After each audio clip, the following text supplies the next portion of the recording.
Na Mahakama ya Upeo inaendelea kusikiliza rufaa dhidi ya mswada wa fedha wa mwaka 2023. Kesi hiyo iliwasilishwa na Bunge la Kitaifa, Spika wa Bunge hilo, Mwanasheria Mkuu na Waziri wa Hazina ya Kitaifa. Seneta wa Abusia Okiya Omtatah na wengine 52 wanapinga baadhi ya vipengee kwenye sheria hiyo ambayo inatumika sasa baada ya sheria ya fedha mwaka 2024 kutupiliwa mbali kufuatia maandamano ya vijana. Hebu tusikilize yanayoendelea kwa sasa. My lady, why are the appellants so afraid of this court's precedents on the question of concurrence? At the High Court, they cited Justice Njoki Ndung'u's dissent as the authority. At the Court of Appeal, they are happy to cite Court of Appeal decisions. They cite Evans, they cite the Court of Appeals overruled decision in CDF. And they also cite to you the Court of Appeals decision which you have overruled in the CDF case that I was fortunate to argue. So, my lady, what is the law on concurrence?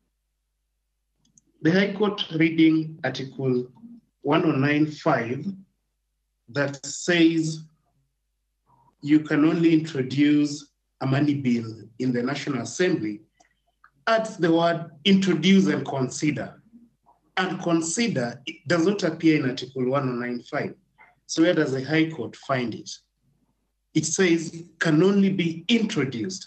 And we'll explain to you why a money bill can only be introduced at the National Assembly. The Court of Appeal affirms the High Court. It now tells us that the Constitution has removed money bills from the enactment processes to which national government or bills concerning counties are subjected, including the concurrence process under Article 110. Maliki, in Speaker of the Senate, you said that all bills must undergo the concurrence process. You said that that requirement is mandatory under Article 110. And you said that the legislative business is not to be embarked upon before concurrence. My lady, why does the Constitution say that a money bill can only be introduced in the National Assembly? The answer is in Article 114(2). My lady, Article 114(2) gives a role. I'm frozen, who am I? The Article 114(2), my lady, gives a role to the National Assembly. It requires the Committee of the National Assembly to receive recommendations of the Cabinet Secretary for Finance before the bill is legislated. And that's for prudence, because under Article 201, public money must be used prudently and responsibly. There's nothing in Article 109(5) that excludes the Senate. The reason it begins at the National Assembly, my lady, is given in Article 114(2). My lady, that approach of bringing all the articles of the Constitution together is an approach this court has endorsed. It's called the holistic reading of the Constitution. It does not neuter any article. It recognizes all the articles.